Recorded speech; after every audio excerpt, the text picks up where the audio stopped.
that has come out with that accusation. And it's not looking like an empty accusation now, because they have at least put in place all mechanisms, investigative mechanisms, to unearthing real truth facts about USAID involvement on Boko Haram funding in the past. Trump is making sure that every person indicted or involved will be brought to justice. And I can see a situation whereby a whole president of a country is involved in that kind of dirty game. I'm seeing a situation whereby a whole ruling political platform of a nation is involved in that kind of dirty game.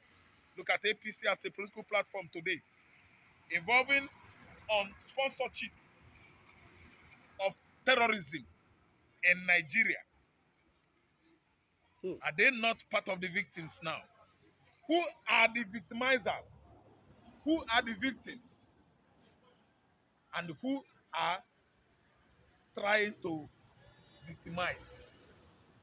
The APC leaders, the northern religious elite, north and the east religious elites. They are the one that actually connive with Obama administration to fund Boko Haram in Nigeria. This is a truth that we've not even, seen evolved on the continent of Africa, but in the faraway USA. That Obama is involved, his administration, on disaliving incessant killings of the Christians during Muhammad Buhari's administration. Now the truth has been spoken and the investigation launched by American security, let me say, outfits to actually find out all the champions, all the machinators, all the orchestrators of Boko Haram insurgency sponsorship in the northeastern Nigeria. We've seen how Nigerian Vice President played his role. We've seen how Pantami, a particular minister during Buhari administration, played his role on funding and sponsoring and even supporting Al-Qaeda in the past. And we started talking and shouting, beating the drum. I mean, the journalism, the press, during our Buhari administration, Pantami was there. And we even saw and watched Pantami on video, on social media, the kind of statement so indicting he made about Al-Qaeda.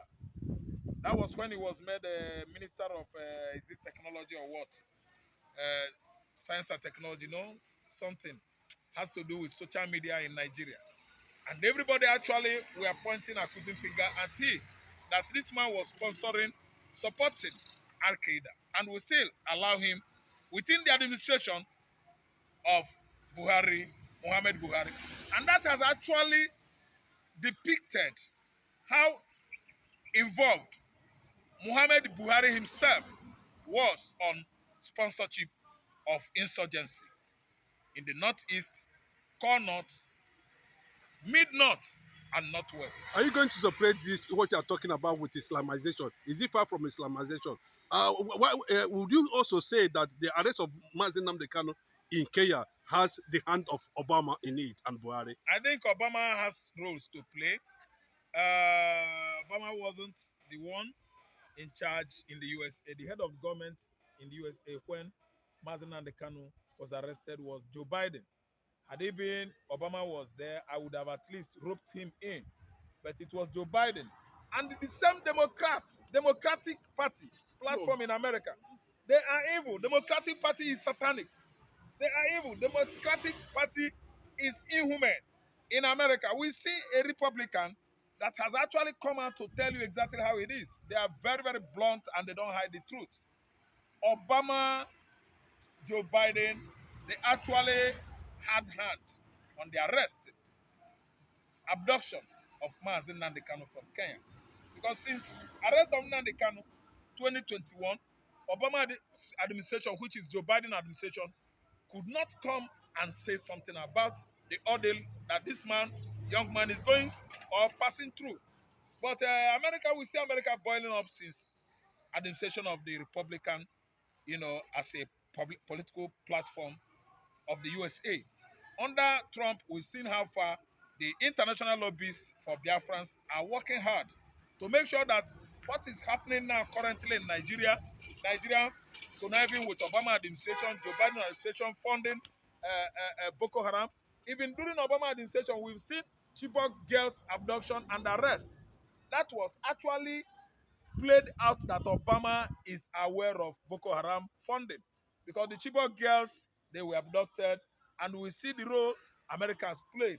And let me tell you, America was silent because simple Jonathan could not accept same-sex relationship.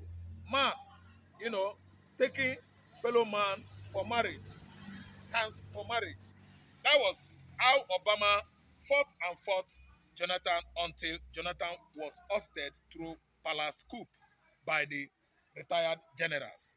Obama actually knew it that Boko Haram was, funding with the funds that are meant for USAID, United States of America Information or whatever, the meaning of that abbreviation. They are the ones. Obama knew about it. So my point now is why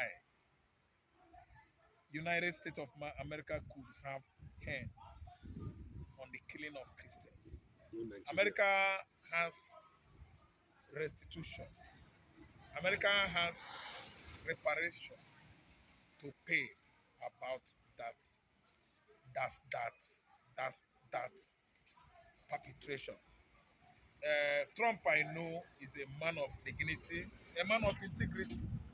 He's a decent man, an honest man, a man who loves the truth. I think Igbo land affected mostly, followed by Mid-Belt, Adamawa, Plateau, Niger, Benue State.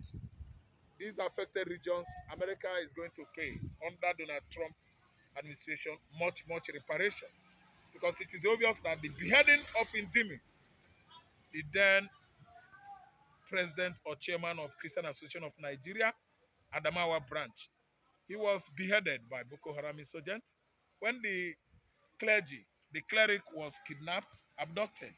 He was begging and pleading and pleading. The whole world, everybody was watching. Nobody could come out with help until they beheaded him. Very gory, very, hideous, unsightly. The man died.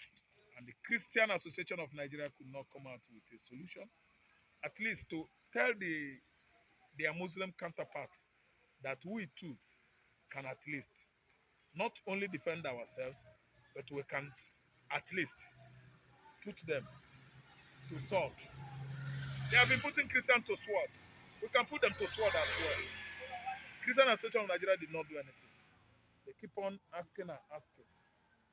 And the person we're asking is our God. And our God has given us every technology, every mechanism to fight back. Today, Ndimi is gone. Today, many Reverend Fathers from southeastern Nigeria are gone. Today, many farmers, many businessmen from southeastern extraction were disallowed. They are gone today, and nothing has been done about it. Today, what we are seeing is a situation whereby someone is aggrieved, still holding in Nnamdi Kanu, accusing Igbos that they are the one holding their brothers. They are responsible for Mazin Nnamdi Kanu's ordeal. Why am I saying this? The Islamic, process to Islamize the whole Nigeria, making a move like that, inviting Saudi Arabia and Iran to fund mosque construction, mosque localization, and the situation in all districts of southeastern Nigeria. All these are going to lead towards America under Trump regime supporting emancipation of Biafra. Okay, on a final note, at this point that this thing is coming heavily on Nigeria now, what do you think should be playing in the mind of Bola Ahmed Tinubu? And of course, the issue of continuous detention of Mazin Nnamdi Kanu. will have no excuse to detain Nnamdi Kanu. Tinubu is the one in that respect or regard of authority. Number one person in Nigeria is Tinubu. Tinubu shouldn't be coming out all the time telling us trash. What are the trashes he's telling us? That the Igbo elites, the governors are in charge. They are the one detaining Nnamdi. It's a lie. The president of Nigeria is Tinubu. If Tinubu releases Nnamdi Kanu, no Ohaneze chairman, no Igbo elites, not even Atueze, no Charles Soludo, Hope Uzodinma has that impetus or prerogative to take Nnamdi Kanu back to DSS detention.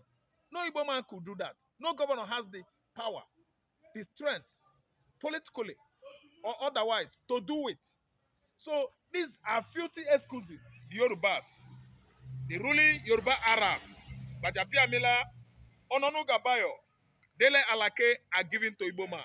They are playing with our brain on our what? Mental ability. That it is the Igbos that are stopping Kanu. It is a lie. The person that is stopping Kanu is Tinubu. The people that are stopping Kanu from coming out are Bayo Ononugas, the Dele Alakes, the Bajapia Milas. The then Ekiti State Governor is not left out. The people, the cabals within this administration are the one in charge. No Igbo man is stopping Nnamdi Kanu. And they have now come out actually under Fulani tutelage and instruction that anybody that comes forward to ask for Nnamdi Kanu's release is a terrorist. Will they not shut up their dirty mouths? Their stinking acid-full mouths. The Fulanis should shut up their mouths. When Buhari started lamenting, when Erufai lamented, when Chetima Kachima, the current Nigerian deputy president, was lamenting over ill treatment given to Boko Harams by the then bright Nigerian chief of army staff, an intelligent man, Ihejirika, was disaliving in their large numbers, demising them in their quantities. I mean, the Boko Haram. Why is it that this man ask or question Ihejirika, question Jonathan? I've now begun to understand that nobody called Chetima terrorist. Nobody tagged Tinubu Buhari terrorist. Nobody actually, spoke against El-Rufai by calling him a terrorist because he was asking for maltreatment, method for Boko Haram insurgents. Now anybody that comes forward to release Nnamdi Kanu, Fulani man, Fulani elites, not the outsiders in the north, will start yelling at the person that the person is a terrorist. Okay, there are long ways Fulani has gone to make sure that they work on Nigerian mental realities. Our mental abilities are diminishing by the day because the Fulanis, they have come with the kind of threats and kind of brainwash that I've never seen in the history of this country. No Igbo man is a terrorist asking for the release of his brother. No Yoruba man could be a terrorist asking for release of Chowore. The same work Nnamdi Kanu was doing was the same work Sunday Igboho was doing. Thank you. All right. Lastly, IBB. They said IBB, Tinubu need to go and beg IBB, Abu Salami, Buhari, and some of the Fulani Islamic leaders before Nnamdi Kanu can be released. People are asking, but you are the commander-in-chief, Apart from that, what else do you think that Igbo should do at this point in time? I don't know what the Igbos should do. If Babangida is begging Tinubu, he's going to the angle of let there be no pogrom in Nigeria. If Abdul Salam is going there to solicit to advocate for Nnamdi Kanu, he's going to that angle because they actually know that if Nnamdi Kanu dies, Nigeria will go into war again with biafrans. So anybody that is going to beg Tinubu or ask him to have leniency is doing the wrong thing. No leniency should be had for Nnamdi Kanu. Nnamdi Kanu did not commit a crime. You can only go and ask for someone, to be, lenient to a criminal. So leniency is for criminals. Then you don't have to beg for leniency for a man that is not culpable of any crime. So whatever the generals are doing, going to Asorok to ask Tinubu for, that is their own business. Nnamdi Kanu is not asking anybody to beg. Nnamdi Kanu has actually come out in the court, explained himself, his emotion, his fundamental rights. He made himself known. If anybody is saying that Nnamdi Kanu is stubborn to the Chief Justice, that person is stubborn to his father and his mother. If anybody is saying that Nnamdi Kanu is tackling his lawyers illegally, that person is guilty of stubbornness and what? Abduresi. Such a person is a controversial person because Nnamdi Kanu, in all ramification, is not a controversial man. He's only a brilliant man that knows his right and fights for his people in the southeastern Nigeria.